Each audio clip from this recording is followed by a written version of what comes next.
निवेदन बातचीत करने की स्तर तक पहुंचते हैं, यानी प्रतीक के द्वारा हम अनुभूति तक पहुंचने का प्रयास करते हैं।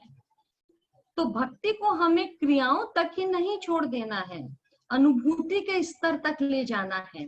मीरा ने कृष्ण तत्व को खोज लिया था। वह कृष्ण के प्रेम के गीत गाती थी, विरह के गीत गाती थी। पति रूप में कृष्ण को स्वीकार किया था उसने। क्या किसी ने कृष्ण को मीरा के घर आते जाते कभी देखा था? नहीं देखा था, क्योंकि उसने कृष्ण को ब्रह्म तत्व को अनुभूत कर लिया था। वह कृष्ण की सेज बिछाकर विरह में घंटों रोती थी। हवा के झोंकों में कृष्ण को महसूस करती थी। बारिश की बूंदों में स्पर्श का सुख लेती थी। यानी उसके रोम रोम में कृष्ण व्याप्त हो गए थे। मतलब उसकी भक्ति अनुभूति के चरम शिखर तक पहुंच गई थी। लेकिन वो भक्ति शुरू कहां से हुई? एक बार बचपन में मीराबाई किसी बारात जा रही थी, उसे देख रही थी, वो और उनकी माँ। उन्होंने माँ से पूछा, माँ ये कौन है? माँ ने कहा, बेटा दूल्हा है, बारात जा रही है। तो कहा, मेरा दूल्हा कौन है? बहुत छोटी थी उस समय मीराबाई, आप मीरा चरित्र पढ़िए तो आपको समझ में आएगा। तो माँ ने हाथ से इशारा कर दिया कि वो है तेरा दूल्हा। हाथ के पीछे उधर श्री कृष्ण की 12 इंच की मूर्ति रखी थी। तभी से मन से भावनात्मक रूप से जुड़ते जुड़ते जुड़ते मीराबाई ने उन्हें अपने पति रूप में स्वीकार कर लिया। यहाँ तक कि राणा जी से विवाह होने के पश्चात भी उन्होंने राणा जी से कह दिया कि मेरी तो शादी हो चुकी है। राणा जी ने पूछा किससे? उन्होंने कृष्ण का बता दिया स्वरूप, किससे। राणा जी ने उनकी भावनाओं का बहुत सम्मान किया, उनके लिए महल में मंदिर बनवाया। वो तो बात की कहानी है कि राणा जी की मृत्यु के बाद उन्हें कष्ट उठाने पड़े। तो कहने का मतलब प्रतीकों से अनुभूति तक का सफर मीरा ने तय किया। हम अपने सफर में अगर उतनी कट्टरता से अनुभूति नहीं कर पाते हैं, फिर भी कुछ तो हम कर पाते हैं। कहीं तो हमारे अंदर भी भावनाएं जुड़ती हैं। ब्रह्म निराकार है तो प्रेम भी निराकार है, भावनात्मक है। ब्रह्म प्रकृति से संयोग करके ब्रह्मांड का निर्माण करता है और हम उस ब्रह्मांड के प्रति प्रेम बाहर की क्रियाओं से व्यक्त करते हैं। प्रेम का कोई रूप नहीं होता है, केवल अनुभूतियां होती हैं। इस स्थूल जगत से सूक्ष्म जगत की ओर प्रवेश करना भक्ति है। उस ब्रह्म तत्व को समझना भक्ति है और समझने के पश्चात उसके प्रति समर्पित हो जाना वो भक्ति है। जैसे मैंने पहले कहा कि भावना से किसी से जुड़ जाना वो है भक्ति। जब हम ब्रह्म को सर्वोपरि मान लेते हैं, तब अपने से ज्यादा ब्रह्म के प्रति समर्पण का भाव हमारे मन में जागृत हो जाता है। हम होने वाली हर घटना के पीछे उस नियंता को देखने लग जाते हैं कि जो है उस नियंता का ही खेल है, और उस पर हमारा परम विश्वास, परम श्रद्धा अडिग हो जाती है। और बुद्धि सही रहेगी तो ब्रह्म के प्रति और उसके द्वारा निर्मित ब्रह्मांड के साथ हम प्रेम से रहेंगे। संसार में रहते हुए हम अपनी चालबाजियां नहीं करेंगे। ये होते एक सच्चे भक्त के लक्षण। या भगवान कहते हैं बुद्धि से निवेश करो, बुद्धि का निवेश करो भक्ति में। समझ के तत्व से प्रतीकों में उलझो मत, प्रतीकों के पीछे छुपे हुए तत्व को महसूस करो, तब भक्ति में आगे बढ़ो। इस प्रकार बाहरी भक्ति करते करते साधक आत्मनिवेदन तक पहुंच जाता है और उस स्थान पर आकर साधक और साध्य दोनों एक रूप हो जाते हैं। शब्द तो भावों का व्यक्त करने का बड़ा छोटा माध्यम है। जहां आत्मनिवेदन की स्थिति आती है, हमें लगता है कि हमारे बिना कहे भगवान हमारे मन की बातों को समझ रहा है, और वो समझता भी है। किसी महफिल में पति पत्नी एक साथ गए हैं, थोड़ी देर के बाद दोनों एक दूसरे के चेहरे के भाव को पढ़ लेते हैं कि रे मेरा पार्टनर यहाँ जाना चाह रहा है कि रुकना चाहता है, उसके मनोभाव क्या है। हम पढ़ लेते हैं आराम से कि हमारा पति क्या चाहता है या पत्नी क्या चाह रही है। चेहरा देख के हम पकड़ लेते हैं कि उसके क्या भाव है चेहरे के। तो ईश्वर भी इसी प्रकार हमारे भावों को पढ़ता है, लेकिन हम ईश्वर के भावों को नहीं पढ़ पाते हैं, यह हमारी कमजोरी है। जो ईश्वर चाहता है वह विचार हमारे मन में आते हैं, लेकिन हम उन्हें हटाकर अनदेखा कर देते हैं उन विचारों को। ब्रह्म तो सर्वत्र है, पवित्र हमें उतना होना है कि हम उस ब्रह्म को समझ सकें। और जब परम रस की अनुभूति होने लगती है, आनंद की अनुभूति होने लग जाती है, महाप्रेमी और भक्त ईश्वर एक रूप हो जाते हैं दोनों। वही भक्ति की पराकाष्ठा है, जहां भक्त और ईश्वर एक रूप हो जाते हैं। उसके ऊपर कुछ भी नहीं है संसार में, वही सच्चा मोक्ष है।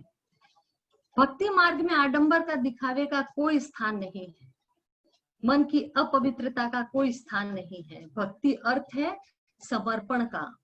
इसीलिए हम जो भक्ति की क्रियाएं करते हैं वे व्यर्थ नहीं है, ईश्वर से जुड़ने के लिए हम करते हैं। जिस तरह ध्यान मार्ग में हमने ध्यान की बहुत सी विधाएं सीखी अष्टांग योग में कि ध्यान से क्या होता है, जिस तरह ध्यान मार्ग में हम सारी इंद्रियों को शांत करके केवल आत्मा को जागृत रखते हैं, उसी प्रकार भक्ति भी एक प्रकार का इनर मेडिटेशन है, जहां आपकी सारी इंद्रियों के क्रियाकलाप आप ईश्वर को समर्पित कर देते हैं और क्रियाओं को करते करते धीरे से संसार का आकर्षण कम होने लगता है और ईश्वर के प्रति आप अधिक आकर्षित होने लग जाते हैं। वो है भक्ति की विधा। यानी स्थूल मेडिटेशन तो हम बैठकर ध्यान करते हैं, और जो सूक्ष्म मेडिटेशन है हमारे विचारों का, भावनाओं का, कि हम संसार में है, सारे कार्य कर रहे हैं, ईश्वर की भक्ति भी कर रहे हैं, लेकिन मन में हमारे हर समय प्रभु की सेवा का विचार है। प्रभु की सेवा माने इस सृष्टि की सेवा का विचार है, क्योंकि हम जानते हैं कि जो पूरा ब्रह्मांड है, सृष्टि है, ये हमारे प्रभु का ही परिवार है। जिस दिन यह बात हम समझ जाएंगे, उस दिन भक्त बनने से हमें कोई नहीं रोक सकता है। भक्ति मार्ग में भी सांसारिक सुखों से वैराग्य और ईश्वर से अनुराग, दोनों में संतुलन बनाकर चलना पड़ता है। और ध्यान मार्ग में हमें इंद्रियों की सुषुप्ति और आत्मा का जागरण, ये समन्वय बनाकर चलना पड़ता है।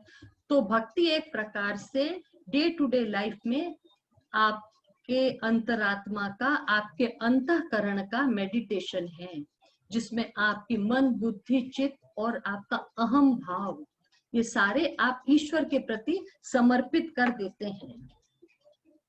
स्थूल क्रियाओं में भक्ति के रिचुअल्स और सूक्ष्म क्रियाओं में मानसिकता में संसार की बातें, ये दो विपरीत बात हो जाती है कि हम बाहर से भक्ति करते हैं और मन संसार में है। संसार में जितने भी पंथ या संप्रदाय हुए हैं, सब ने यही बताया कि सेवा ईश्वर की करो।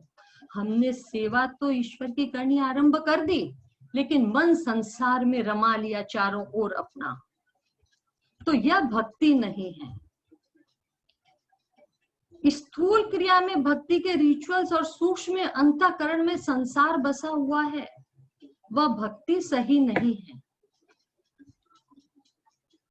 अंतःकरण में पवित्रता आनी चाहिए। भक्ति का मूल सिद्धांत यही है कि बाहर से क्रियाएं, सेवा हम संसार की करें, लेकिन मन से ईश्वर से जुड़े हुए रहें। वे क्रियाएं हमें ईश्वर से नहीं जोड़ पाती हैं। जो हर कर्म हमें उस अनंत से जोड़ पाता है, वही भक्ति है। ऐसे कर्म जो आपको उस ईश्वर से नहीं जोड़ पाते हैं, वे कर्म व्यर्थ के हैं। व्यर्थ आशा, व्यर्थ कर्म। कृष्ण कहते हैं, मोघ आशा मोघ कर्माणो मोघ ज्ञाना विचेतसः। हम जितनी भी क्रियाएं करें, खूब खूब क्रियाएं करते हैं भक्ति के क्षेत्र में, जितनी हम चाहते हैं, जितना हमें कुछ करना आता है, हम बहुत कुछ करते हैं। लेकिन यदि अंतःकरण से हम ईश्वर से नहीं जुड़ पाए तो वे क्रियाएं व्यर्थ है, महज संसारी हैं।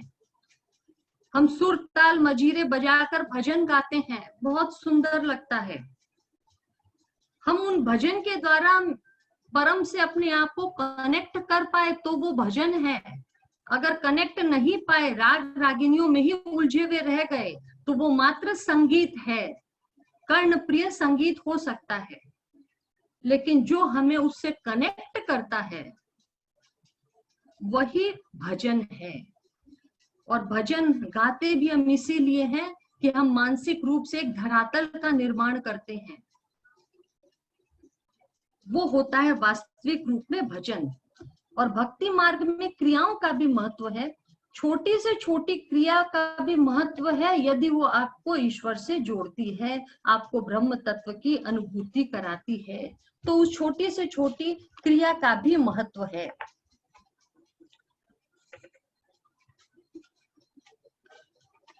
नटवर लाल की चर्चा करते हैं। उसकी चर्चा किए बिना हम कोई भी बात सही ढंग से नहीं समझ पाते हैं।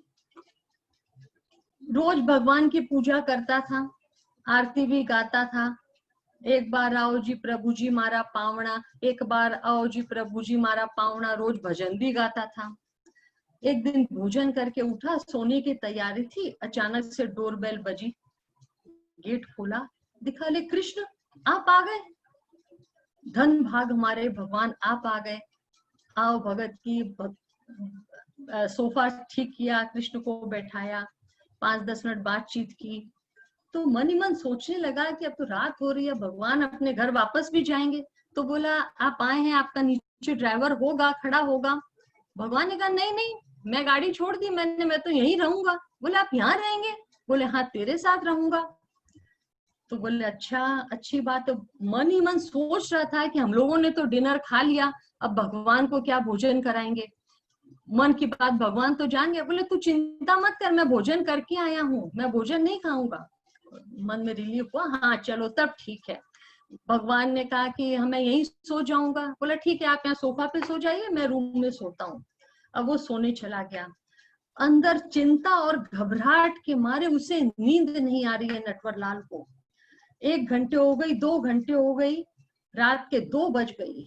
एकाएक आया, किचन में आया, देखा किचन में फ्रिज खोला, अंडे रखे थे।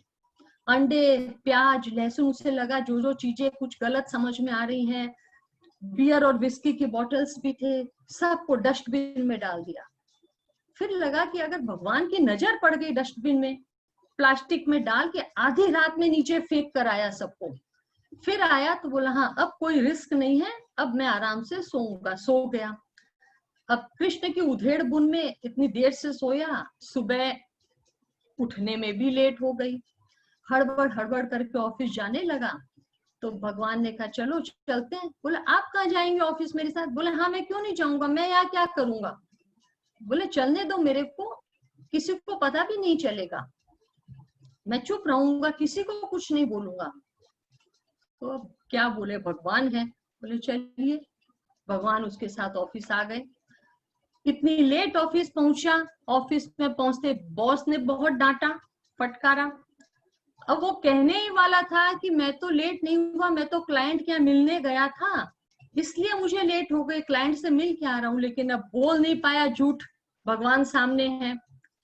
चुपचाप डांट खा ली और अपने केबिन में आकर बैठ गया।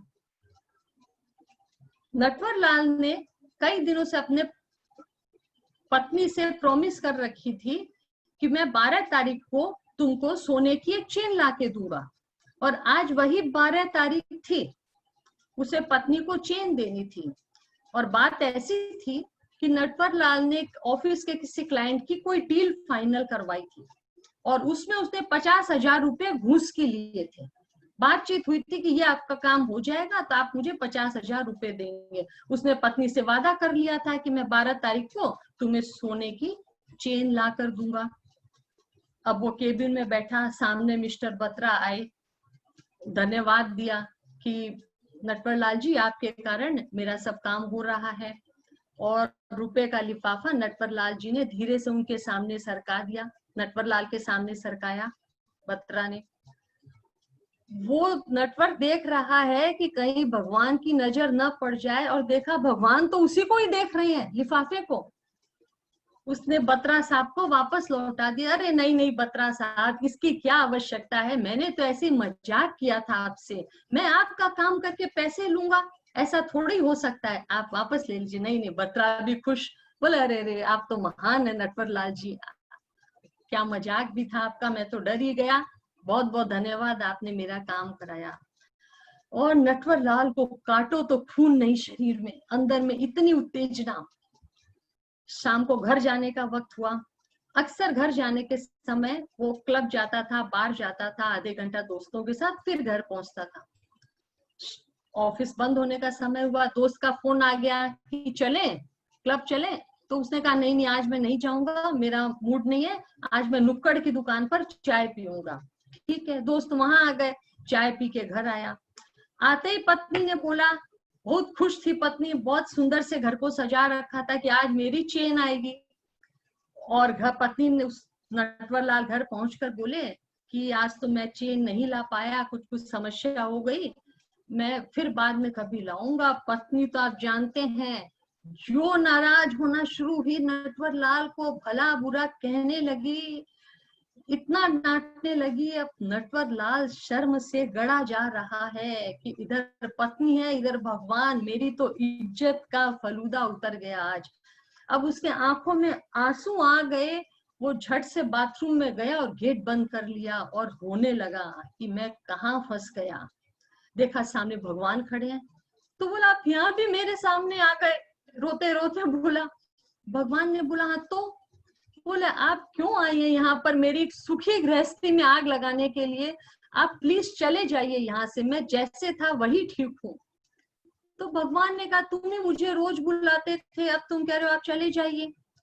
तो उसने कहा आप मंदिर के भगवान हैं, मेरे रूम में मंदिर में अलमारी में आपका मंदिर है, आप वहीं जाकर बैठ जाइए, खबरदार जो आप मंदिर से बाहर आए तो मैं आपको देखना भी पसंद नहीं करता हूँ, आप प्लीज हाथ जोड़ता हूँ मंदिर में जाकर बैठ जाइए, आप बाहर मत निकलिए, मुझसे बातचीत मत कीजिए। भगवान ने कहा जैसा तू बोलो, तू तो बुलाता था तब मैं आया। भगवान अदृश्य हो गए। यही बात हमारे जीवन की है।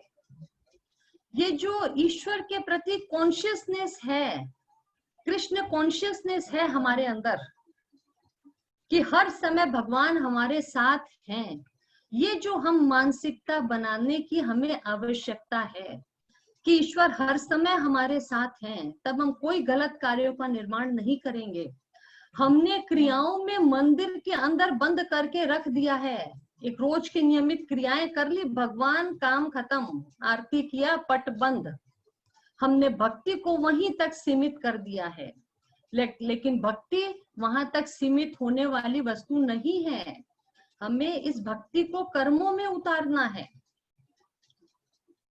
नटवर लाल को अपने जीवन में उतारना है, हर समय अनुभव में लाना है कि ईश्वर मेरे साथ हैं, तब हमारे कर्म अपने आप सही होते जाएंगे।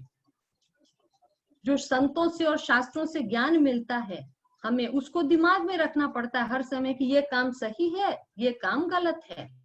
अगर नटवर लाल भी ऐसे ही करता तो भगवान आते तो उसे तकलीफ नहीं होनी चाहिए थी। लेकिन मंदिर की भक्ति अलग है, कर्मों का स्वरूप अलग है, ये जो विरोधाभास हमारे जीवन में है, इसीलिए हम भक्त कभी भी आज तक नहीं बन सके, सच्चे भक्त। अब नटवर लाल को फिर एक समस्या आती है कि आप तो कहते हैं कि हर समय मुझे याद रखो, भक्ति नाम है ईश्वर को अपने अंग संग देखने की, अपने कर्मों में महसूस करने की, आप तो कहते हैं वो है भक्ति। अब मेरा भाई है पोपट लाल, वो तो यज्ञ कर्म ये सब रोज पूजा घर में कराता रहता है, देवी देवताओं को प्रसन्न करने की, तो वो तो बहुत पैसे वाला हो जाएगा, मैं तो खाली आपको याद करके आपको अपने साथ भी रख लूं हर समय, फिर भी मेरे पास कहाँ से धन आएगा। जो वो मिस्टर बत्रा रुपया दे रहे थे, आपने तो वो भी नहीं मुझे लेने दिए।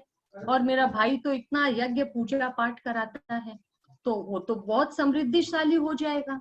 ये हम सबके मन में बात आ सकती है कि कल भगवान ने कहा कि सकाम भक्ति करना देवी देवताओं की ओर मैं भेज देता हूँ। तो हम तो गृहस्थ हैं, हम तो शुद्ध भक्ति भी करते हैं और सकाम भक्ति भी करते हैं देवी देवताओं के निमित्त। तो उसने कहा तो मैं सिर्फ आपके में लगा रहूंगा तो मैं धन कैसे कमाऊंगा? तो भगवान ने कहा कि वो जो कर्म कांड करता है, सारे यज्ञ वेदों में जितने कर्म कांड हैं, सब मेरा ही स्वरूप है। मैं ही यज्ञ हूँ, मैं ही कर्म कांड हूँ। जितनी कर्म कांड में प्रयोग में लाई जाने वाले वस्तुएं हैं, वे सब मेरा ही स्वरूप है। जो लोग देवी देवताओं की उपासना करते हैं, ये पन्य देवता भक्ता यजन्ते श्रद्धान्विता तेपि मामेव कौन्तेय यजन्त विधि पूर्वकम। यह अविधि पूर्वक पूजा की जाती है। जो मेरे शुद्ध भक्त हैं, भगवान कहते हैं अनन्याश्रित चित यंतो माम ये जना पर्युपासते तेषा नित्याभियुक्ता नाम योग क्षेमम वहाम्य हम। जो मेरे शुद्ध भक्त हैं, उनकी धन की रक्षा करना मेरा कर्तव्य है। मैं उनके धन की रक्षा करता हूँ। ये एक भक्तों के लिए बहुत बड़ा आश्वासन भगवान दे रहे हैं गीता में कि एक तरफ सकाम देवी देवताओं का भी प्रावधान देते हैं कि आप इच्छा कामना पूर्ति के लिए देवताओं की शरण में जा सकते हैं, लेकिन आप मोक्षगामी होना चाहते हैं, शुद्ध भक्ति करना चाहते हैं, तो आपके समृद्धि की जिम्मेदारी ईश्वर के ऊपर है। क्योंकि जीवन में चिंता और चिंतन दो कार्य एक साथ कभी नहीं हो सकते हैं। भगवत चिंतन करेंगे तो घर चर परिवार की चिंता, दो एक साथ नहीं हो सकते हैं काम। तो कहते हैं कि उसकी जिम्मेदारी फिर मैं लेता हूं तुम्हारी। तो भगवान ने बहुत बड़ा आश्वासन दे दिया।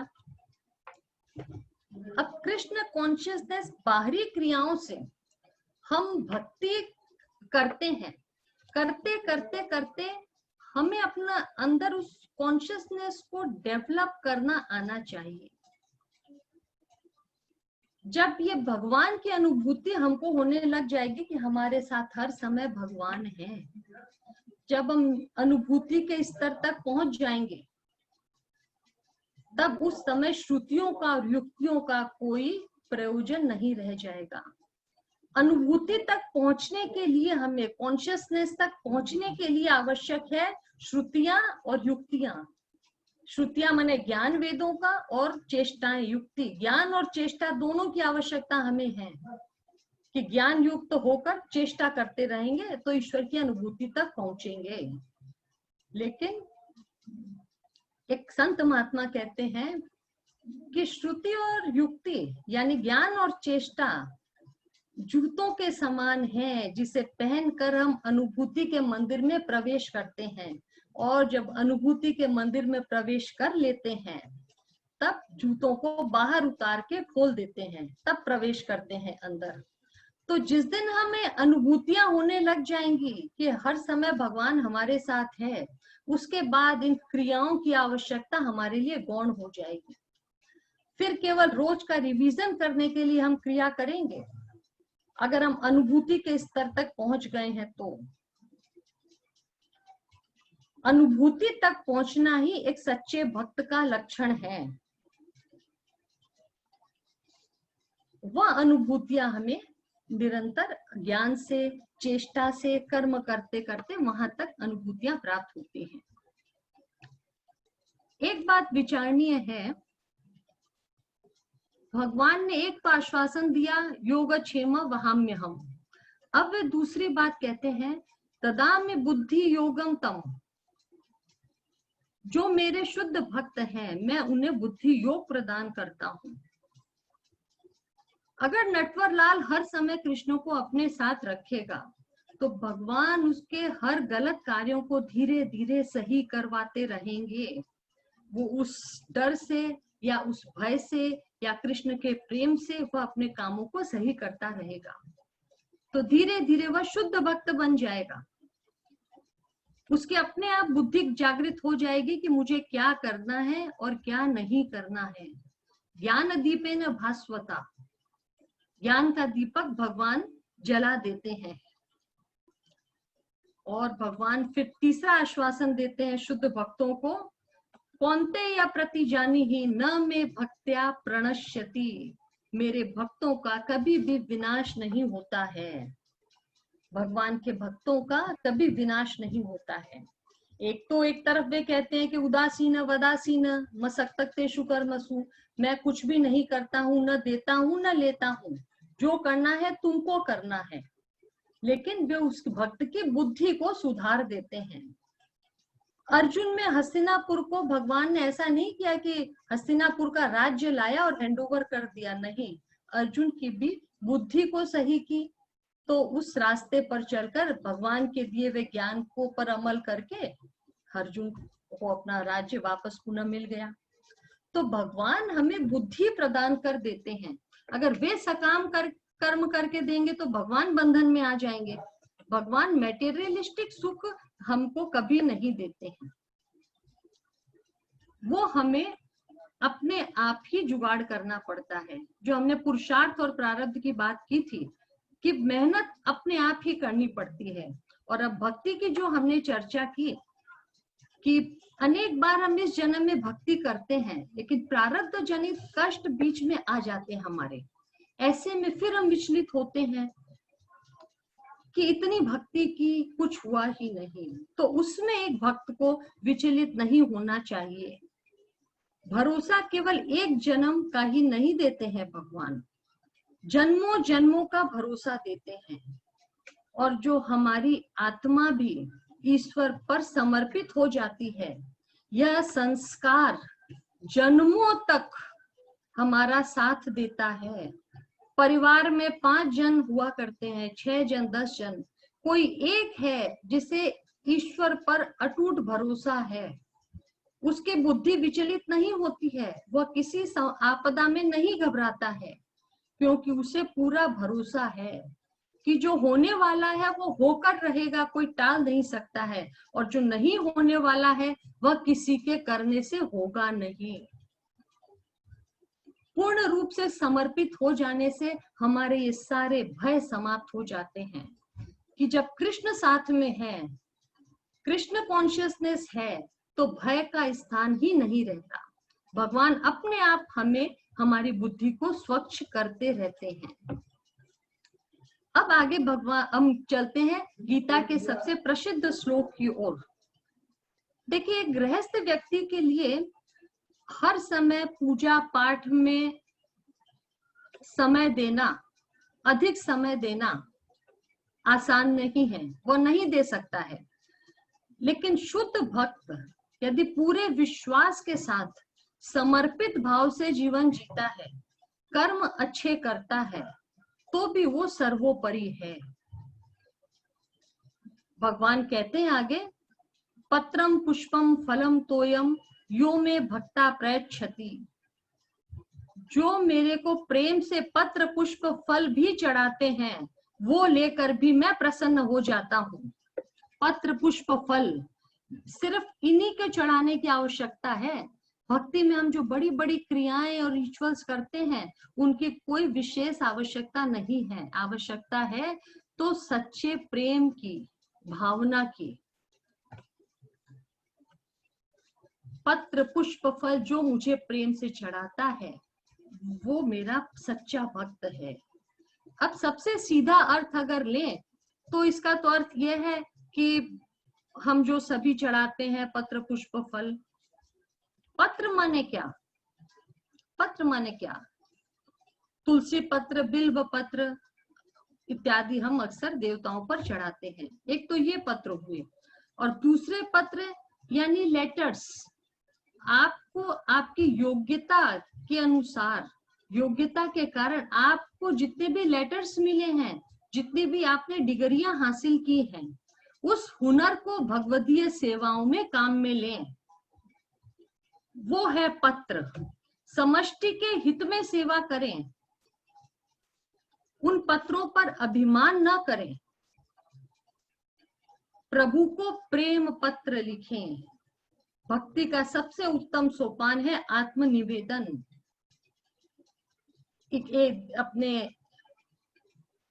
अपने इष्ट देव के साथ एकनिष्ठ हो जाने की सबसे बड़ी भक्ति है आत्मनिवेदन। तो वो पत्र भगवान को पसंद है। प्रभु को प्रेम पत्र लिखें, सब भक्ति का सबसे उत्तम सोपान है। आत्मनिवेदन करें पत्रों के द्वारा, और आपको अपना प्रारब्ध भोगने के लिए ऊपर से जो लेटर्स आए हैं कि आपको ये प्रारब्ध भोगना है, उन्हें खुशी खुशी स्वीकार कर लें। उनमें कोई ओए हाय न करें, उनके खुशी खुशी उनको एक्सेप्ट कर लीजिए कि हे भगवान, जो तू मुझे कर्मों का फल दे रहा है मुझे मंजूर है, मुझे तेरे से कोई शिकायत नहीं है। सुख मिले या दुख मिले, दोनों है मेहमान, सबका आदर कीजिए जो भेजे भगवान। सबका आदर कीजिए जो भेजे भगवान। हमें हमारे ही कर्मों का फल मिल रहा है। जिस दिन हम भगवान को ये कॉन्फिडेंस लेटर दे देंगे कि भगवान तू जो दे रहा है मुझे सब मंजूर है, वो पत्र चाहिए ईश्वर को। अब बारी आती है पुष्प की। यूं तो वनस्पति जगत में सारे पुष्प बनते ही हैं ईश्वर को अर्पित करने के लिए। भाष्यकार कहते हैं, अपना जीवन पुष्प का सबसे उत्तम समय, फुल ब्लूम जीवन का सबसे खिला हुआ समय, वो तू मुझे अर्पित कर। जब बुढ़ापे में कुछ करने को नहीं होता है, मुरझाए हुए चेहरे लेकर हम भगवान के सामने बैठ जाते, हे प्रभु अब तो तेरा सहारा है। एक दुकानदार था, फूल बेचता था, सुबह से रात तक फूल बेचता था। जो फूल बच जाते थे दूसरे दिन सुबह देखता था कि उन्हें बेच दूं, तो भी नहीं बिकते थे। शाम तक इंतजार करता, तब तीसरे दिन सुबह में ले जाके उनको मंदिर में चढ़ा देता, उन मुरझाए हुए फूलों को। मन में तो खुश होता है कि भगवान खुश होंगे कि ये रोज फूल चढ़ाता है। अरे उसने जब बिके नहीं वो फल लाकर तेरे दरबार में चढ़ा दिए। तो भगवान को वो फूल नहीं चाहिए। जीवन का सबसे खिला हुआ समय, फुल ब्लूम में जब आप हो, आपकी अनुकूल परिस्थितियां जब हो, दुख दर्द दूर करने के लिए तो सब जाते हैं। जब आप अनुकूल हो, सभी साधन संपन्न हो, उस समय अपने जीवन कमल का सबसे बेस्ट पीरियड आप मुझे वो चढ़ाइए। सारे उपदेशों को फॉलो करने में रहो केयरफुल, वो फुल चाहिए। जितने ग्रंथों में संतों ने उपदेश दिए हैं, केयरफुल बनकर सबको फॉलो कीजिए। संयम और शांति से रहिए। कैसे? पीसफुल हमेशा रहिए, ट्रूथफुल, फेथफुल, यूजफुल। इतने फूल चढ़ाइए भगवान को, इतने फूल चढ़ाइए। Careful, peaceful, truthful, faithful, useful, सब कुछ। अपने जीवन की बगिया को सद्गुणों से इतना भर लीजिए, सद्गुणों के रूपी फूलों से इतना भर लीजिए कि भगवान के घर को, भगवान के मंदिर को कर दीजिए हाउसफुल। इतने फूल चढ़ाइए, वो फूल भगवान को चाहिए। भगवान के घर को फूल चढ़ाकर हाउसफुल कर दीजिए। लेकिन भगवान को फूल्स पसंद नहीं है, FOOL, वो फूल भगवान को कतई पसंद नहीं है। कल भी भगवान ने कहा था, जो मूढ़ होते हैं मैं उनकी प्रार्थनाएं स्वीकार नहीं करता हूँ। जो अपनी सेवा खुद करने को, अपनी सहायता करने को तैयार नहीं है, जो जीवन में बदलने को तैयार नहीं है, भगवान उनकी सहायता नहीं करते हैं। वो फूल्स भगवान को पसंद नहीं है। अब बारी आती है फल की। यूं तो सभी फल ईश्वर को हम चढ़ाते हैं, पूंगी फल, कदली फल, श्रीफल, सभी फल हम ईश्वर को चढ़ाते हैं। भगवान कहते हैं, मुझे अर्पित करो अपने कर्मों के फल को, कर्म फल को अर्पित करो। जिस फल को अपने पास रखकर तुम प्रवृत्ति मार्गी हो जाते हो, तुम्हें पुनः संसार में आना पड़ता है। अगर उस फल को तुम मुझे चढ़ा दोगे तो तुम तत्काल मोक्षगामी हो जाओगे, तुम निवृत्ति मार्गी हो जाओगे। वो फल भगवान को चढ़ाना है, अपने कर्मों के फल को। बिना कामना के कर्म करना है और फल भगवान को चढ़ाना है, तो वह तुरंत मोक्ष दे देगा, निवृत्ति मार्गी की लाइन में खड़ा कर देगा। लेकिन हम तो कामना अपने पास रख लेते हैं, तो फिर आ गए संसार में, प्रवृत्ति मार्ग में। जीवन में कर्म का जो भी फल मिले उससे मेरे निमित्त उपयोग में लाओ। जो भी आपको अपने कर्मों का फल मिले, धन मिले, ज्ञान मिले, समृद्धि मिले, जो भी मिले उसे ईश्वर की सेवा में अर्पित करो। फल के तौर पर जो धन मिलता है उसे भी समष्टि की सेवा में उपयोग में लाइए। अब बारी आती है जल की। ईश्वर पर जल चढ़ाते हैं, यमुना जल, गंगा जल, कुआं जल, नल जल, यूं तो हम सभी प्रकार के जल ईश्वर पर चढ़ाते हैं। लेकिन ईश्वर को चाहिए आपका अश्रु जल। इसका मतलब यह न समझें कि भगवान आपको रुलाना चाहते हैं, नहीं। जब कोई अत्यंत मित्र हितैषी जो आपके दिल के करीब है, जो मुद्दत के बाद आपसे मिलता है, तो आपके आंखों से स्वतः प्रेम पूर्वक आंसू छलक जाते हैं। भगवान को वो प्रेम और भक्ति के सच्चे आंसू चाहिए। वो आपके आंखों में अपने प्रति प्रेम देखना चाहता है।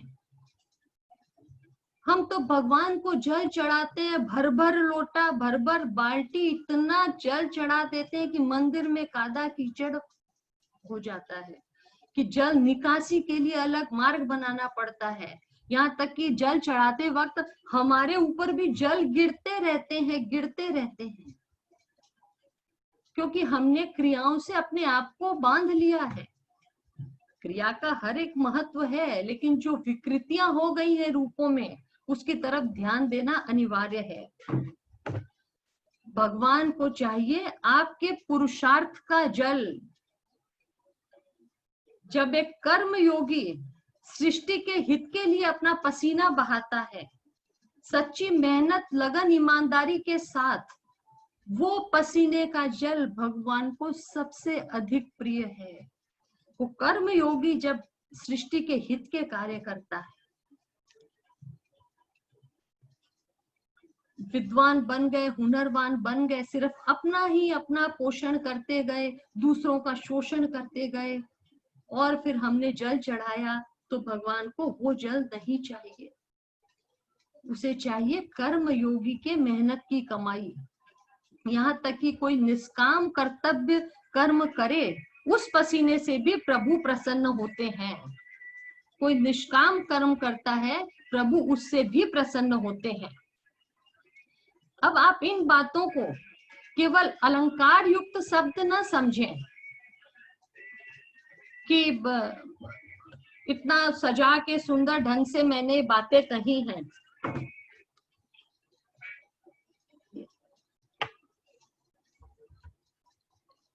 ऐसा नहीं है कि केवल इन बातों को आप सजा हुआ महसूस करें। आप कोई अपनी डिग्री को समष्टि के हित में काम करते हैं, तो आप हो गए कर्म योगी। जो जीवन का अनमोल समय, फुल ब्लूम आप पीरियड ईश्वर को समर्पित करते हैं, तो आप हो गए भक्ति योगी। जीवन को श्रेष्ठ गुणों की बगिया बनाकर भगवान को समर्पित किया, तो आप हो गए ज्ञान योगी। तो ये जो मैंने जितनी चर्चाएं की हैं, इससे आपका ज्ञान योग, कर्म योग और भक्ति योग, सारी बातें एक साथ सार्थक होती हैं। इस प्रकार के कामों से ईश्वर को प्रसन्न करने की इतनी अधिक विधियां हमने देख ली। अमीर गरीब हर कोई सब कुछ कर सकता है। पुष्प, जल, फल कोई भी व्यक्ति चढ़ाकर प्रसन्न कर सकता है। मन शुद्ध होना चाहिए। समस्या कहाँ आती है? आप हैं तो बहुत बड़े श्रीमंत, श्रीमताम गेहे, बड़े संपन्न व्यक्ति हैं आप, और आप भगवान पर चढ़ा देते हैं पत्र, पुष्प, फल, जल। मैंने तो अर्चना कर ली। कि गीता में भगवान ने कहा है कि और कुछ करने की आवश्यकता नहीं है, पत्रम पुष्पम फलम तोयम, वो गलत है। वहां भगवान आपसे और भी बहुत कुछ एक्सपेक्ट करता है। बात का मतलब समझिए, अपनी सामर्थ्य के अनुसार समष्टि की सेवा कीजिए, क्रियाओं में मत बंधिए, सामर्थ्य के अनुसार सृष्टि की सेवा कीजिए। बार बार मैं यही बात कहती हूँ। साथ में एक बात और, भक्ति करने की भौतिक क्रियाओं को कभी भी विकृत ना करें कि मैंने तो ये किया, मैंने तो ये किया। बढ़ा चढ़ा कर करने से क्रियाएं विकृत हो जाती हैं। आम लोगों की मानसिकता हट जाती है वो करने की। भक्ति की क्रियाओं में सिंप्लिसिटी रहनी चाहिए। अपने आप को पैम्पर करने के लिए हम भक्ति करते हैं, वह बहुत गलत है। भक्ति भावना प्रधान है। भक्ति की ओर किया जाने वाला हर कदम देश, काल और परिस्थिति के अनुरूप होना चाहिए। एक तरफ गरीब लोग भूख के मारे मर रहे हैं, दूसरी तरफ हम भक्ति के नाम पर क्या कुछ नहीं करते हैं। सोच विचार कर सब काम करना चाहिए। किसी भी काम की मनाही नहीं है, थोड़ा सा विवेक का इस्तेमाल करके हर कार्य करें। अंत में भगवान कहते हैं कि यदि तुम मेरे को कुछ भी नहीं अर्पित करते हो, तुम पत्र पुष्प फल भी नहीं चढ़ा सकते हो, तो तुम जो खाते हो, जो पीते हो, जो पहनते हो, वह मुझे अर्पित कर दो, उससे भी मैं प्रसन्न हो जाता हूँ। भगवान सबके लिए बराबर हैं। जो प्रेम से भजते हैं, भगवान कहते हैं मैं उनके हृदय में प्रत्यक्ष प्रकट होता हूँ। वो ऊंट वाली महिला की कहानी आप सबने सुनी होती, जिसके निराकार ब्रह्म जागृत हुआ था मन में। तो जो प्रेम रखता है, प्रभु को हर समय अपने साथ रखता है, महसूस करता है, उसके लिए भगवान प्रत्यक्ष प्रकट होते हैं। पापी व्यक्ति भी यदि ईश्वर की शरण में आए तो भगवान उसे अपना लेते हैं। शरणागत की धीरे धीरे धीरे उसका कल्याण कर देते हैं। वे कहते हैं मन मना भव मद भक्तो मद्याजी माम नमस्कुरु मामे वैश्यसि युक्तत्व मात्मानम मत परायणः। जो मेरे से युक्त है, मेरे पर आश्रित है, मेरे अनुकूल कर्म करता है, मेरे कहे अनुसार करता है, उसका कल्याण होना सुनिश्चित है। ज्ञान की परिपक्व अवस्था का नाम ही भक्ति है। आज जो हम चर्चा कर रहे हैं कि भक्ति क्या है, तो ज्ञान की परिपक्व अवस्था का नाम भक्ति है, और भक्ति की पराकाष्ठा ही ज्ञान है। जब इतना ज्ञान हमने ले लिया संतों से, ग्रंथों से, सब कुछ, और फिर आचरण करने लगे, वही भक्ति है। और भक्ति करते करते इसी अनुरूप समस्त सृष्टि को, ब्रह्मांड को ईश्वर का अंश मानकर, वही क्रिया ज्ञान है। भक्ति में हम अपने अहम को विसर्जित कर देते हैं। भक्ति में कि प्रभु मैं नहीं हूं, जो है सब तू है, करने वाला तू है, तेरे द्वारा बनाई गई सृष्टि है, तू जाने, तेरा काम जाने। ये हमारे सर्व समर्पण की भावना होती है। मैं था तब प्रभु नहीं, अब प्रभु है तो मैं नहीं। प्रेम गली अति सांकड़ी, जामे दो न समाये। प्रेम गली में एक ही आदमी रहता है। जो भक्ति मार्ग है उसमें सिर्फ ईश्वर है, मैं नहीं हूं। मैंने अपने अहम को विसर्जित कर दिया, यह है भक्ति का मार्ग। और जब हमने अपने मैं को हम विसर्जित नहीं किया, हमने अपने मैं को इतना विस्तृत कर लिया कि मैं सब में मैं को देख रहा हूँ, उसी ब्रह्म को मैं सभी इंसानों में देख रहा हूँ, सर्वम खलु इदम ब्रह्म, तो वह ज्ञानियों का मार्ग है, ज्ञान का मार्ग है। चित्त देखूं उत ब्रह्म ही ब्रह्म, वो है ज्ञान का मार्ग। मैं को गला देना प्रेम का मार्ग भक्ति का है, और मैं को इतना विराट कर लेना कि समस्त सृष्टि में मैं व्याप्त हूँ, वह है ज्ञान का मार्ग। सभी में सब समय ही मैं हूँ, सिवा मेरे अपने कहीं कुछ नहीं है। मुझे मेरी मस्ती कहाँ लेके आई, जहां मेरे अपने सिवा कुछ नहीं है। भक्ति भावना प्रधान है और कर्म करते करते धीरे धीरे हमारे अंदर में भावनाएं जागृत हो जाती हैं और हम ईश्वर से प्रेम करने लग जाते हैं। जैसे पति पत्नी लौकिक प्रेम करते करते पारलौकिक प्रेम में बंध जाते हैं, और एक समय ऐसा आता है जब जीवन के संध्या काल में दोनों एक दूसरे में पति परमात्मा के दर्शन करने लगते हैं। एक समय था कि वे एक दूसरे को नहीं जानते थे, पति पत्नी बने, साथ रहने का अभ्यास हुआ और प्रेम होते होते होते परमात्मा का दर्शन करते हैं दोनों में। आप सब जानते हैं कि इस बात में कितनी बड़ी सच्चाई है कि एक यदि संसार से चला जाए तो दूसरा भी जाने को तैयार है साथ में। वही बात भक्ति की क्रियाओं में है। अभ्यास करते करते हम उस ईश्वर से प्रेम करने लगते हैं, उसके द्वारा बनाई गई सृष्टि से प्रेम करने लगते हैं और हम बाहरी भक्ति की क्रियाएं करने लग जाते हैं। क्रियाओं के द्वारा भाव धीरे धीरे हमारे मन में आने लग जाता है। भाव तो अब मनोवैज्ञानिक क्रिया तो भक्ति है ही। रात दिन की भक्ति को क्रियाओं करते करते जब हम इस सृष्टि के सिद्धांतों के नियमों के आधार पर अपने कर्मों को करने लगते हैं, तब सोचिए कि हमारी भक्ति पक्की हो गई। हम कितनी ही चालबाजियां कर लें, उसके नियमों को हरा नहीं सकते हैं। रूल्स रेगुलेशंस सिद्धांत ईश्वर के ही चलने वाले हैं। धीरे धीरे हम डर से नतमस्तक हो जाते हैं। सबसे पहले हम स्वार्थ से नतमस्तक होते हैं, फिर हम डर से नतमस्तक होते हैं, भय से होते हैं, और धीरे धीरे हमारा स्वभाव बन जाता है नतमस्तक होने का। हम सर्व समर्पित हो जाते हैं प्रभु के प्रति। दैनिक जीवन की जो हम स्टीरियोटाइप जो रूटीन रिचुअल्स करते हैं, वे हमारी पहली सीढ़ी है भक्ति के मार्ग की। ऐसा नहीं है कि वे क्रियाएं बेकार हैं, वे आवश्यक हैं। उन्हें करते करते फिर हम आगे बढ़ते हैं। आज का समाज, आज का युवा वर्ग अधार्मिक नहीं है, यह बात जान लीजिए। बच्चे अभी के पढ़े लिखे, अभी की जनरेशन अधार्मिक नहीं है, पूरी तरह से धार्मिक है। लेकिन धर्म के क्षेत्र में जो बचकानी बातें हैं वे उन्हें डाइजेस्ट नहीं हो सकती हैं।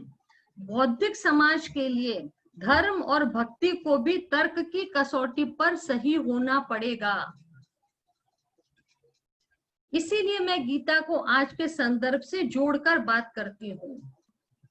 युवा वर्ग में धर्म और भक्ति की भावना को फैलाने के लिए हमारे धर्म को, धर्म के सिद्धांतों को तर्क की कसौटी पर खरा होना पड़ेगा। आदमी उत्सुक है धार्मिक होने को, भक्ति करने के लिए उन्हें अपने अनुकूल प्लेटफॉर्म चाहिए। हम कुछ भी बोल दें और वे कुछ भी कर लें, वो समय गया। भक्ति को हमने क्रियाओं से बांध दिया है। थोपी हुई मानसिकता कभी भी सही रिजल्ट नहीं ला सकती है। धर्म हर इंसान के आत्मा की खोज है। हर इंसान अपने आत्मा के अनुसार अपने धर्म को तलाशता है।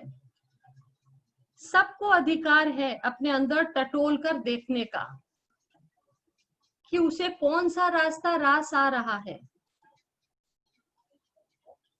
अगर एक बार उसे अपने मन चाहा ईश्वर सेवा का रास्ता नजर आ गया, फिर वो कहीं इधर उधर नहीं भटकेगा। बुरारी बापू तो कहते हैं, जिसे रास आ गए तेरी जुल्फ के अंधेरे, जिसे रास आ गए तेरी जुल्फ के अंधेरे, वो कभी कहीं न भटके किसी अजनबी के पीछे। यही बात हमारे युवा वर्ग की है। एक बार अगर हमारे भक्ति की बातें उन्हें समझ में आ गई, वे कभी भी मार्ग से भटकेंगे नहीं। वे कभी कहीं न भटके किसी अजनबी के पीछे। इतनी बातें सुनने के बाद अर्जुन का हृदय भी ईश्वर के प्रेम से ओतप्रोत हो गया। हे भगवान, आप इतना ज्ञान दे रहे हैं, आपकी बातों को मैं सुनते जा रहा हूँ, मेरे अंदर और जिज्ञासा हो रही है इन बातों को सुनने की। आप परम भगवान, परम धाम, परम पवित्र, परम सत्य हैं, आप नित्य हैं। सभी बड़े बड़े ऋषि मुनि आपके बारे में इसी सत्य की पुष्टि करते हैं। आपने मुझे अपने बारे में जो कुछ कहा उसे मैं पूर्ण सत्य समझता हूँ। आपके स्वरूप को न तो देवतागण न ऋषि मुनि ही समझने में समर्थ हैं।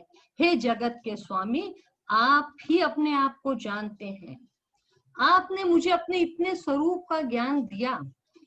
केशु केशु च भावेशु चिंत्योसी भगवन मन। मैं आपके कौन कौन से भाव का स्मरण करूं? कृपया आप मुझे और अपनी विभूतियों का ज्ञान दीजिए, और विभूतियों का ज्ञान दीजिए। अब भगवान ने उसे अपने बारे में और भेद खोलकर बताना शुरू कर दिया। भक्ति की सारी बातें तो अर्जुन ने सुन ली। अब वह पूरी तरह ईश्वर के सामने नतमस्तक हो गया कि आप जो रास्ता बतला रहे हैं वह मैं उस रास्ते पर चलने को तैयार हूँ। भगवान कहते हैं, अहम आत्मा गुडाकेश सर्वभूताशय स्थित।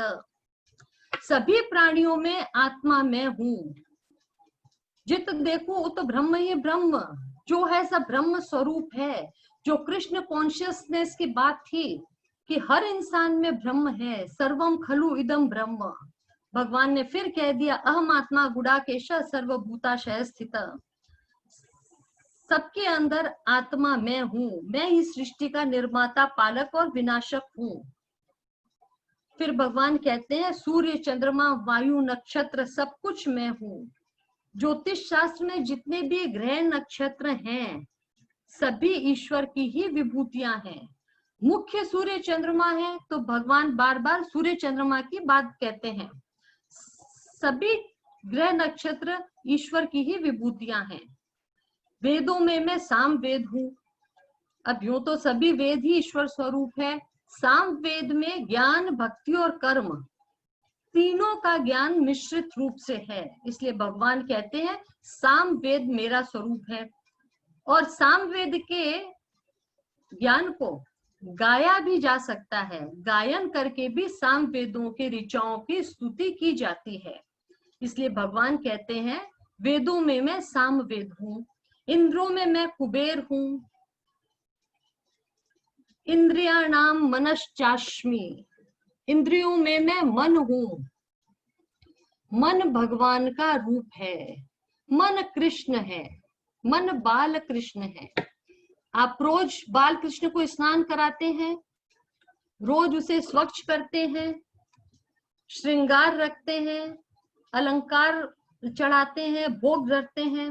हमारा मन भी बाल कृष्ण है।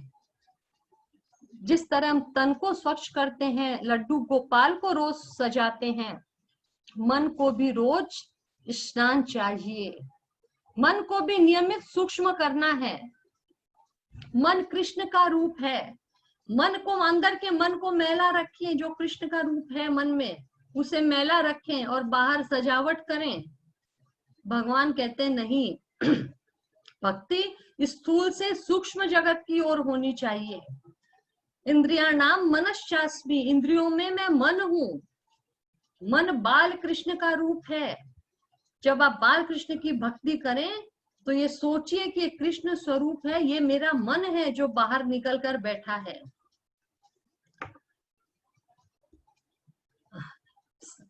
रुद्रों में मैं शिव हूँ। रुद्र कौन होते हैं? रुद्र वे ऊर्जा अवतार हैं जो धरती और स्वर्ग के बीच के देवी देवता हैं। हम इनकी सकाम भक्ति करते हैं, ये मनोवांछित फल देते हैं। रू मने चिंता और द्र मने दूर करने वाला, ये हमारी चिंताओं को दूर करते हैं।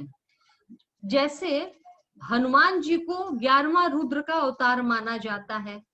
भगवान कहते हैं रुद्रों में मैं शिव हूँ, आठों वसुओं में मैं अग्नि हूँ। वसु उसे कहते हैं मनुष्य को सृष्टि संसार में बसने के लिए जिन चीजों की आवश्यकता पड़ती है उन्हें कहते हैं वसु। उनमें से अग्नि एक वसु है। तो भगवान कहते हैं आठों वसुओं में मैं अग्नि हूँ, शिखर वाले पर्वतों में मैं सुमेरु पर्वत हूँ, पुरोहितों में मैं बृहस्पति हूँ, जलाशयों में मैं समुद्र हूँ, सेनापतियों में कार्तिकेय। इस प्रकार भगवान अपनी अनेकानेक विभक्तियां बताते जा रहे हैं। अक्षरों में मैं समास हूँ, समस्त दैवी आकर्षणों में कीर्ति, श्री, वाक, स्मृति, मेधा, सब कुछ ईश्वर का ही रूप है। जो कुछ संसार में है, कण कण में भगवान है। किसी में जो भी श्रेष्ठता है, श्रेष्ठ गुण है, वे सारे ईश्वर के ही रूप हैं। सब कुछ ईश्वर का रूप है। भगवान ने कण कण में बता दिया कि सारा मेरा ही स्वरूप है। यादवों में मैं वसुदेव हूँ, मनन करने वालों में व्यास मुनि हूँ, कवियों में त्रिकालदर्शियों में मैं शुक्राचार्य हूँ। मैंने कहा ना, कोई सृष्टि का कण ऐसा नहीं है जो ईश्वर का रूप नहीं है। अब सबसे इम्पोर्टेंट बात जो हम लोगों के लिए उपयोगी है, उस पर हम ज्यादा ध्यान देते हैं। जपा नाम जप यज्ञोस्मि। यूं तो सभी यज्ञ भगवान ने अनेक यज्ञ बताए हैं, लेकिन जप यज्ञ सबसे अधिक उत्तम है, ईश्वर का स्वरूप है। पहले भगवान ज्ञान योग को उत्तम बताया था कि ज्ञान योग सबसे उत्तम है, लेकिन ज्ञान योग की भी सीमा रेखा यह है कि जिसके पास ज्ञान है वह ज्ञान योग कर सकता है, उस लिहाज में ज्ञान योग उत्तम है। लेकिन जिसके पास ज्ञान नहीं है वो कौन सा यज्ञ करेगा? तो भगवान ने कहा जपा नाम जप यज्ञोस्मि। सन्यासी हो, गृहस्थ हो, कोई भी व्यक्ति हो, कभी भी कहीं भी किसी भी रूप में इंसान जप यज्ञ कर सकता है, जप कर सकता है। अपने आत्मज्ञान को जागृत करने के लिए जप यज्ञ एक मानसिक धरातल का निर्माण करता है। जप यज्ञ के द्वारा एक अंदरूनी मजबूती का विकास होता है। जप हम किसका करते हैं? मंत्रों का।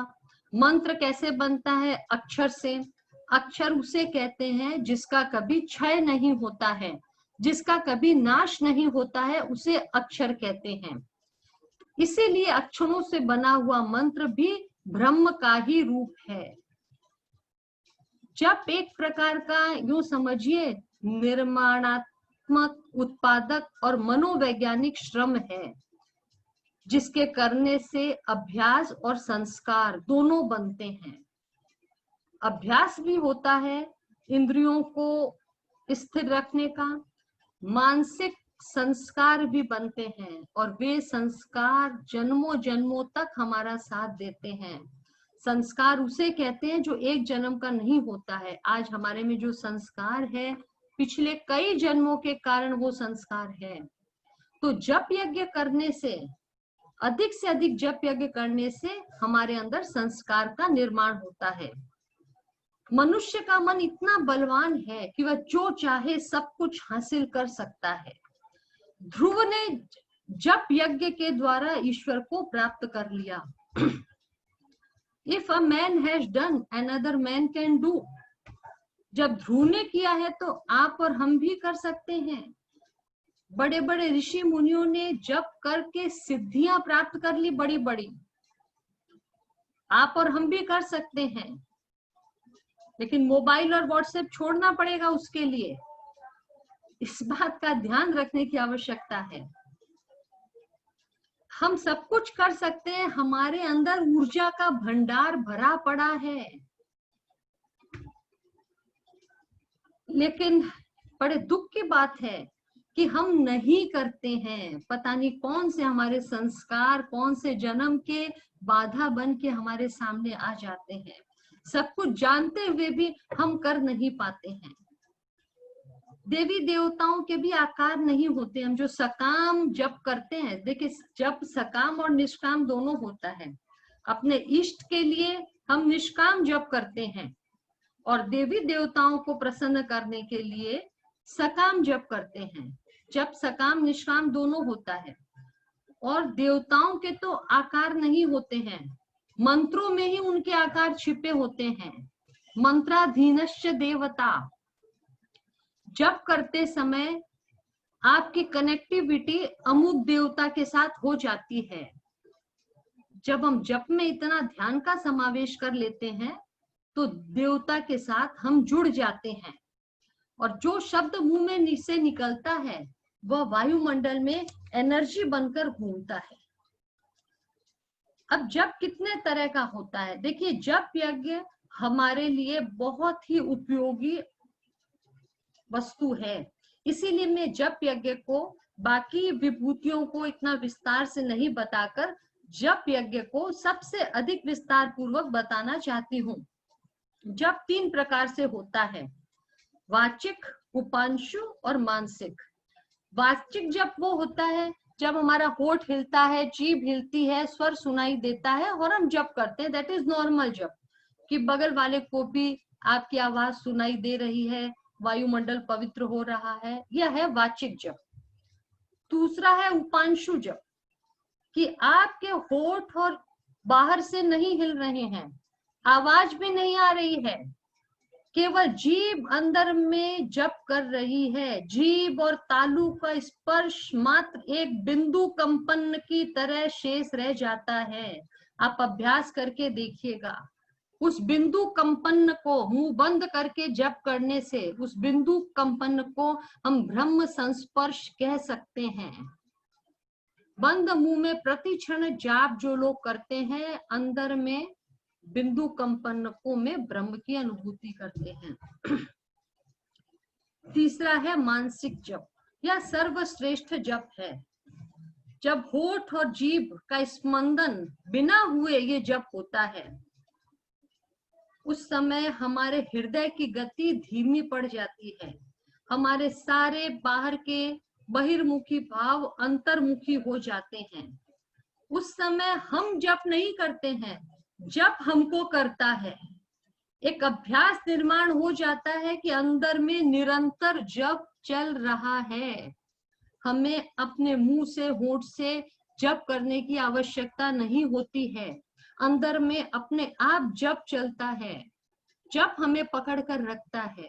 ये सब अभ्यास की बात है, और जब उस जप में ध्यान का समावेश हो जाता है, वो तो परम गंतव्य है। सब में श्रेष्ठ बात है कि इतनी तन्मयता से जप यज्ञ कीजिए और अपने इष्ट देव का, प्रभु का ध्यान कीजिए, आपकी कनेक्टिविटी आपके इष्ट के साथ हो जाएगी। मानसिक जप यज्ञ की चरम सीमा है, और शास्त्रों में भी कहा गया है कि शास्त्रों के अनुसार जो बाहरी सेवा पूजा के रिचुअल्स हैं, जो भक्ति की क्रियाएं जिन्हें हम कहते हैं, उनसे अधिक श्रेष्ठ है स्तोत्र पाठ करना। जो हम स्तोत्र का पाठ करते हैं, कुछ भी पद वगैरह शास्त्रों के स्तोत्र पाठ से भी जप यज्ञ करना सर्वश्रेष्ठ है। और जब जप में ध्यान का समावेश हो जाए तो वो सर्वश्रेष्ठ है। स्तोत्र में ध्यान का समावेश सर्वश्रेष्ठ है। बहुत से लोग बीज मंत्रों का भी जप करते हैं। उतनी जानकारी होनी चाहिए कि आपके गुरु ने आपको कौन सा मंत्र दिया है, सकाम देवी देवता के लिए आप चाहते हैं तो कौन से मंत्र का जाप करते हैं, अपने इष्ट की प्रसन्नता के लिए आप कौन सा जाप कर रहे हैं, समझकर आपको जप यज्ञ करना चाहिए। और सकाम यज्ञ और जप को श्रेष्ठ क्यों कहा जाता है कि जितने मुक्ति के कलयुग में साधन बताए गए हैं, उनमें सब में श्रेष्ठ है जप यज्ञ। इसमें किस सूक्ष्म हिंसा भी नहीं होती है, हर पैमाने की योग्यता वाला व्यक्ति जप कर सकता है। वैदिक मंत्रों को जपने में आपको विधि और निषेध का ध्यान रखने की आवश्यकता है। यानी जो हमने ध्यान योग में आसन बताए थे कि शुद्ध आसन पर बैठे, शुद्ध वस्त्र पहनकर, वैदिक मंत्र माने जैसे ओम नमः शिवाय, ओम नमो भगवते वासुदेवाय, अथवा ओम नमो नारायणाय इत्यादि। इन मंत्रों को हम घूम घूम कर करना निषेध है। इन्हें प्रॉपर आसन पर बैठ के धुले हुए शुद्ध कपड़े पहनकर आप करिए। यदि आपको इधर उधर हर समय जाप करने का अभ्यास है तो उसमें आप वैदिक मंत्रों को मत करिए। आप सुमिरन कर सकते हैं या बोलचाल की भाषा वाले मंत्र कर सकते हैं। जैसे आपको आप ओम हटा दीजिए, केवल नमः शिवाय करिए। यदि आप शैव हैं तो ओम हटा दीजिए, सिर्फ नमः शिवाय का जाप कर सकते हैं। जैसे वैष्णव लोग श्री कृष्ण शरणम मम का जाप करते हैं या वल्लभाचार्य जी का दिया हुआ मंत्र है, तो इन मंत्रों को घूमते फिरते हुए व्यक्ति कर सकता है। वैदिक मंत्रों की यही मर्यादा है कि उन्हें शुद्धता से बैठकर आसन पर करना चाहिए। सभी धर्म और ग्रंथ कहते हैं कि जप करने से सिद्धि प्राप्त हो सकती है, मोक्ष प्राप्त हो सकता है। जपात सिद्धिर जपात सिद्धिर जपात सिद्धिर न संशयः, इसमें कोई भी संशय नहीं है। और जप किसका करना है ये आपके अपने ऊपर निर्भर करता है कि आप किसका जप करें। किसी सकाम आराधना के लिए जप करते हैं तो उसकी एक लिमिट होती है कि ये जप इतना लाख होता है, ये जप इतने हजार होता है। और वैदिक मंत्रों को जपने के लिए किसी भी पैमाने की आवश्यकता नहीं, आप चाहे जितना कर सकते हैं। वैदिक मंत्रों को जपने के लिए आप स्वयं सिद्ध हैं, उसमें आपको गुरु की भी किसी आज्ञा की आवश्यकता नहीं है। वैदिक मंत्रों को जपने में हर व्यक्ति मुक्त है, जितना चाहे जप सकता है, उसमें किसी गुरु की आज्ञा की भी आवश्यकता नहीं है। बाकी अन्य मंत्रों में गुरु की आवश्यकता है कि आपको संकल्प लेकर करना है, इत्यादि इत्यादि। एक संख्या भी बंधी हुई है। जैसे सकाम जो हम जप करते हैं तो उसमें जप के बाद एक छोटे से यज्ञ का विधान होता है।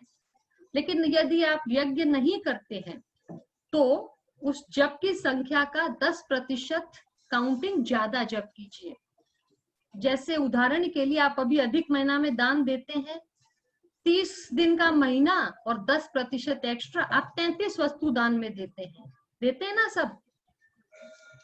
तो सकाम जप जो हम संकल्पबद्ध होकर करते हैं उसके लिए या तो यज्ञ करें बाद में अथवा 10% एक्स्ट्रा जाप किया जाता है। इस बात का ध्यान रखें। अब जप करने का वैज्ञानिक पहलू भी समझ लीजिए, नहीं तो आप बच्चों को कैसे समझाएंगे। बच्चे बोलेंगे हर समय और कोई काम नहीं है कि हम यही जप करें। वैज्ञानिक आधार समझिए। विज्ञान कहता है कि मनुष्य की एनर्जी हमारी कभी भी डिस्ट्रॉय नहीं होती है, एनर्जी केवल रूप बदलती है। तो जब हम जप करते हैं हमारे अंदर की एनर्जी बाहर निकलती है, ब्रह्मांड में निकलती है, तो वो एनर्जी हमें अपने इष्ट के साथ एक तारतम्य बनाने में सफल करती है। तो उस इष्ट के गुण भी हमारे अंदर धीरे धीरे आने लग जाते हैं। और उसके अलावा हम जितना भी जप करते हैं, जो सकारात्मक ऊर्जा हम वायुमंडल में छोड़ते हैं, वह हमारे चारों तरफ एक ऑरा का निर्माण करती है। हमारे शरीर छोड़कर चले जाने के बाद भी पुनर्जन्म में वो हमारे साथ ऑरा ऊर्जा अटैच हो जाती है। आप देखते हैं कोई व्यक्ति में इतना प्रभाव और इतना आकर्षण, और कोई प्रभाव है ना आकर्षण है, निस्तेज, तो यह उसकी बॉडी की ऑरा पर डिपेंड करता है। उसकी सूक्ष्म एनर्जी जो उसने तप के द्वारा हासिल की है वह है उसके बॉडी की ऑरा। तो जप यज्ञ से आप एक विशेष प्रकार की ऑरा का निर्माण करते हैं अपने अंदर। इस बात को ध्यान में रखें। मारवाड़ी में एक कहावत है, प्रभु भजनता प्राणिया कीजे ढीलन काढ़, भर बाथा अथ काढ़िए मंदिर बढ़ता जाए। इस बात का क्या मतलब है आप लोग समझते होंगे प्राय लोग। प्रभु भजनता प्राणिया कीजे ढीलन काढ़, भर बाथा अथ काढ़िए मंदिर बढ़ता जाए। जब किसी व्यक्ति के घर में आग लग जाती है तो वो क्या करता है, गठड़ी बांध बांध के सामान बाहर फेंकता है कि जितना अधिक से अधिक हम सामान अपना बचा लें। सबकी यही कोशिश रहती है। उसी प्रकार पल पल मरते हुए इस शरीर से जितनी अधिक से अधिक पॉजिटिव एनर्जी ऊर्जा बाहर निकाल दें, वह ऊर्जा बच जाएगी, नहीं तो एक दिन पूरा मंदिर समाप्त हो जाएगा। जितनी अधिक एनर्जी इससे बाहर निकाल के छोड़ दें, वो हमारी अपनी है, वह हमारे साथ जाएगी और वापस साथ आएगी, आते जन्म में भी साथ देगी। तो जप यज्ञ करना यह एक प्रकार का एनर्जी का ट्रांसफॉर्मेशन है। इसलिए जितना सत्कर्म कर सके करें, जितना जप यज्ञ कर सके करें। प्रभु भजनता बाणिया प्राणिया कीजे ढील न काढ़, भर बाथा अत काढ़िए मंदिर बढ़ता जाए।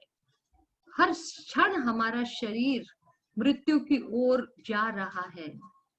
जो समय बीत चुका है फिर नहीं आएगा, अच्छी तरह हम जानते हैं, फिर भी हम इसका सदुपयोग पूरी तरह से नहीं करते हैं। यह हमारी बहुत बड़ी कमी है। जपा बिना धन दौलत के काम होता है, इसमें तो पैसा भी नहीं लगता है, तो हमें तो अधिक से अधिक इसको करना चाहिए। जपा नाम जप यज्ञोस्मि। ईश्वर की विभूतियों का अंत नहीं है, अनंत है विभूतियां। यूं भी हम जितने ब्रह्मांड को जान रहे हैं अभी, हम पूरी समष्टि का 5% भी नहीं जानते हैं। जितने संसार को हम जानते हैं उससे अनजान संसार जिसे हम नहीं जानते हैं वो 95% हम नहीं जानते हैं। सिर्फ 5% हम इस दुनिया को जानते हैं। इस ब्रह्मांड में कितने लोग हैं, कितनी आकाश गंगाएं हैं, कितने सूर्य हैं, हमें कुछ नहीं पता। हम केवल धरती के एक छोटे से समुदाय के छोटे से कस्बे के बारे में जानते हैं।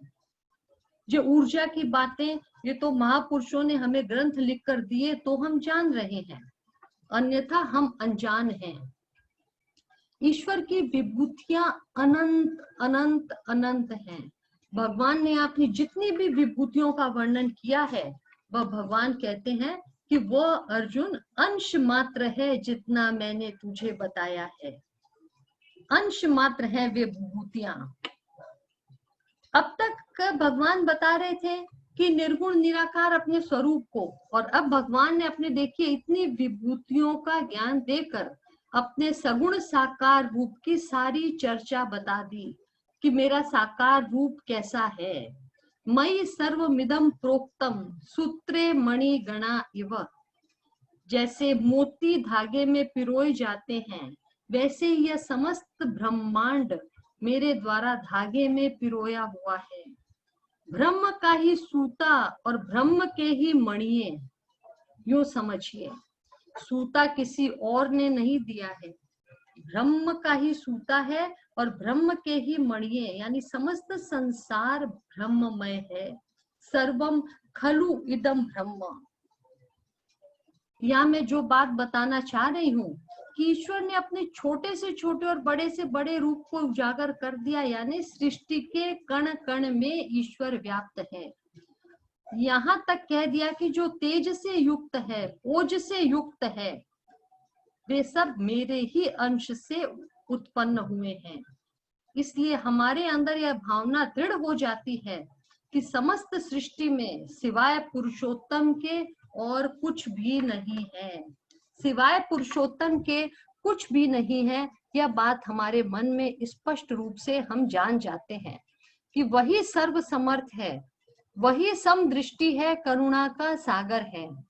यानी कृष्ण इतना वैभव यदि अपना नहीं बताते, अपने बारे में इतना ज्ञान नहीं देते, तो कहीं हमारे बुद्धि और श्रद्धा इसमें समन्वय नहीं हो पाता।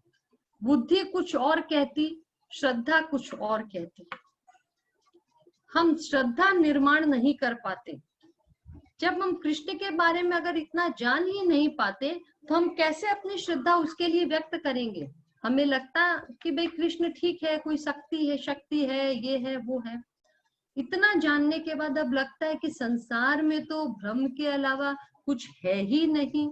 जो कुछ है सब ब्रह्म है, सर्वम खलु इदम ब्रह्म, और कुछ भी नहीं है दूसरी सत्ता, तब हम अपने आप उस सर्वशक्तिमान सत्ता के सामने नतमस्तक हो जाते हैं। इसीलिए इतना जानने के बाद एक चित्त में हमें समाधान मिलता है कि हाँ, ये बातें जो भगवान कह रहे हैं सब कुछ सही कहते हैं। हम गृहस्थ लोग हैं, केवल भक्ति मार्ग में चलें या सन्यासी की तरह केवल ज्ञान मार्ग पर चलें और केवल कर्म मार्ग में चलें, हमारे लिए संभव नहीं है। हमारे लिए तीनों कर्म इंटर रिलेटेड हैं, कोई भी एक मार्ग को हम पकड़ के नहीं रख सकते हैं।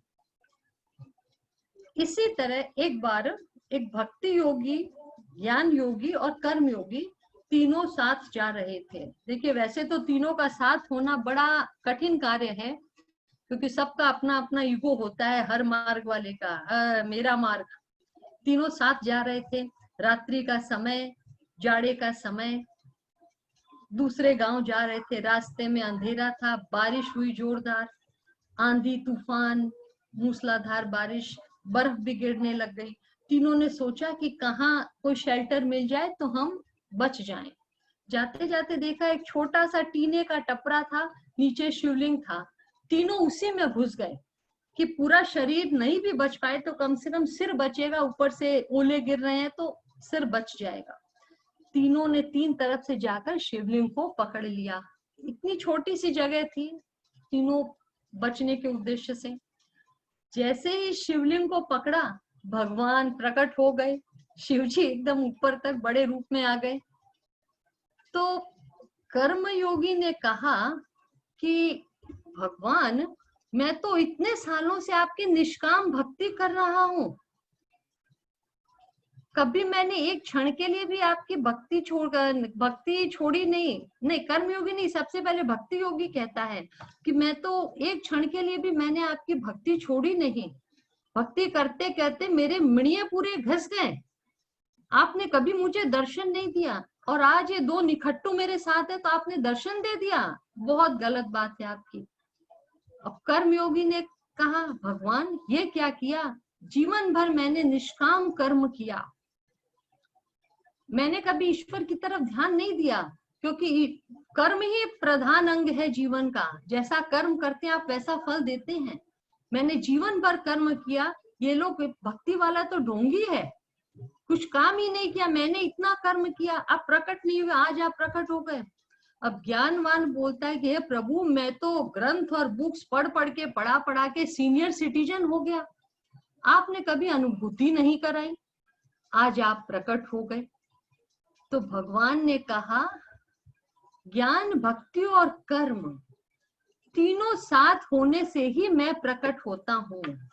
गृहस्थ जीवन में तीनों की आवश्यकता है। हम सोच लें कि केवल एक मार्ग पर चले, दूसरे मार्गों को छोड़ दें, कट शॉर्ट कर दें, नहीं होगा, नहीं परम गति होगी, नहीं अनुभूति के शिखर तक पहुंच पाएंगे।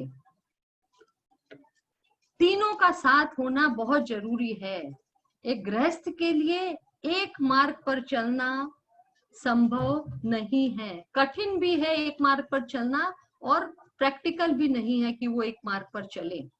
कोई गृहस्थी सोच ले मैं सब कुछ छोड़कर केवल ज्ञान मार्ग में चलूं, तो वो तो संन्यास वाला मार्ग हो गया जो हम पहले छोड़ आए हैं। और इस अगर जीवन के मध्य काल में किसी के मन में विचार आ जाए कि मैं ज्ञान मार्ग पर चलूं, तो उसकी तो गृहस्थी बर्बाद हो जाएगी। कोई सोचे कि केवल भक्ति में मन लगाऊं, आपके आत्मा का पति परमात्मा है, आप चाहते हैं कि हम भक्ति में मन लगाएं, लेकिन आपका इस जन्म का लौकिक जगत का पार्टनर कौन है, आपके बच्चे कौन हैं, उनके प्रति आपका कर्तव्य कर्म बनता है, आप उसे पूरा कीजिए, वह आपका वास्तविक कर्तव्य कर्म है। कृष्ण कभी भी नहीं कहते हैं कि जिम्मेदारियों को त्याग दो, कर्म त्याग कभी नहीं कहा कृष्ण ने, नेवर एवर। जो आपकी ड्यूटीज है, रिस्पॉन्सिबिलिटीज है, पहले आपको उनको पूरा करना है। कृष्ण कभी नहीं कहते कि कर्तव्यों को त्याग दो। और यूं समझें कि ज्ञान हो जाए सही क्या है, तो फिर पूरी श्रद्धा और ईमानदारी से कर्मों में उतारें।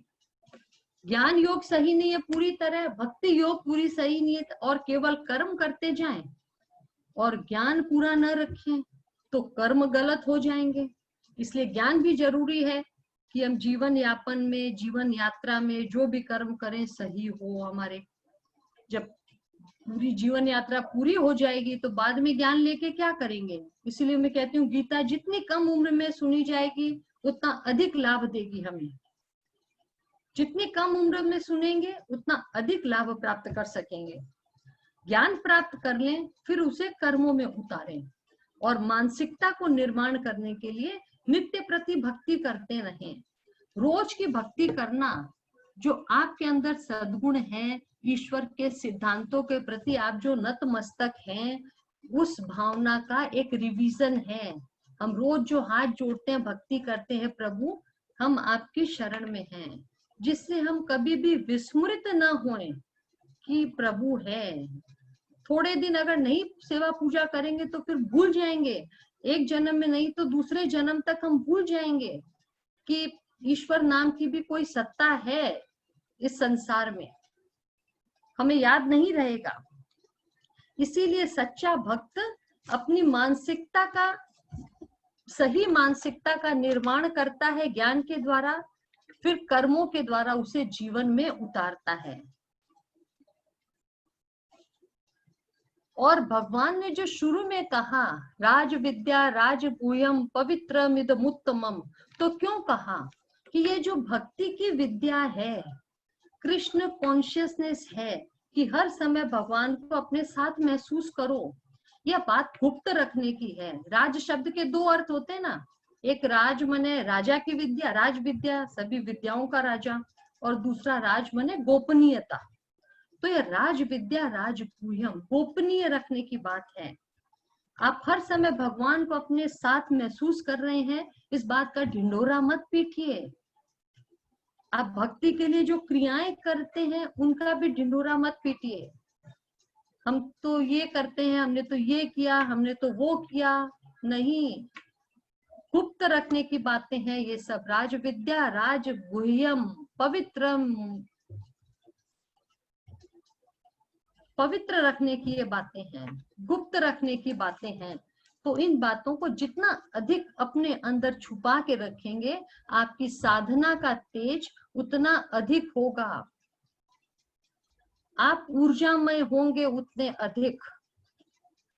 अपनी जीवन की यात्रा को अंतर्मुखी करना है, बता बता के बाहर मुखी नहीं करना है कि मैं किसी को बताती नहीं हूं इसलिए मैंने गुप्त दान करना आरंभ कर दिया, जो कल हमने चर्चा की थी, वो काम नहीं करना है।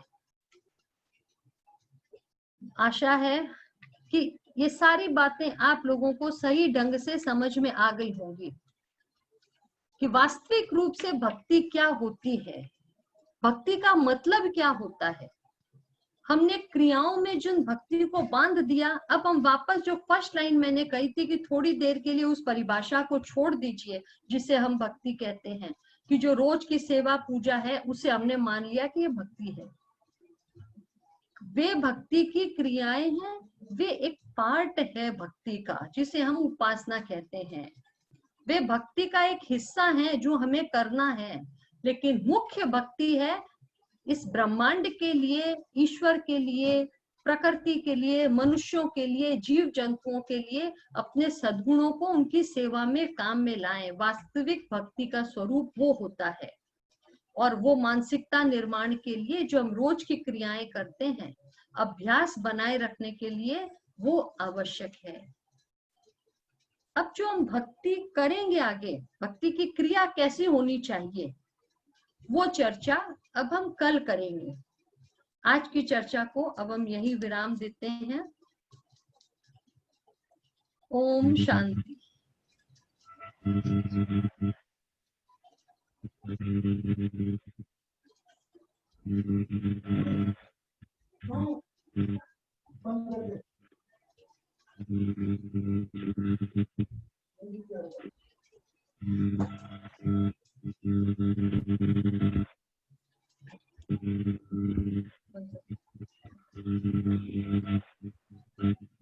आपकी आवाज नहीं आ रही है रेखा जी।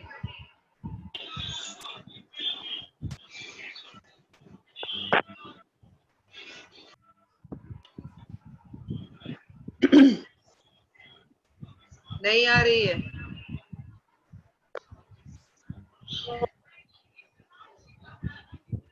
हेलो, आ रही है आवाज? हाँ हाँ आ रही है। बस यही कहना था कि जो स्वरूप हम सबके लिए था भक्ति का, वो तो शायद आज क्लियर हो गया सबको कि हम क्या समझते थे, और इनर मीनिंग आज सुन के लगा कि वास्तविक भक्ति क्या होती है। तो यही फायदा है जब किसी ज्ञानी के पास हम बैठते हैं, तो सारे जो हमारे विकार हैं और मन में जो इतने छाए हुए हैं, इतनी सारी कंफ्यूजन्स, वो दूर हो जाती हैं। तो बहुत अच्छा लग रहा है सुन के, और आशा है आप सब कल पुनः 4 बजे समय से जुड़ेंगे। 3 दिन का समय और है, जितना ज्यादा हो सकता है हम ज्ञान अर्जन कर सकें और उसे अपने जीवन में उतार सकें। तो कल फिर मिलते हैं सबसे सही समय से। तब तक के लिए जय श्री कृष्णा, ओम शांति। जय महेश, जय महेश, जय श्री कृष्णा।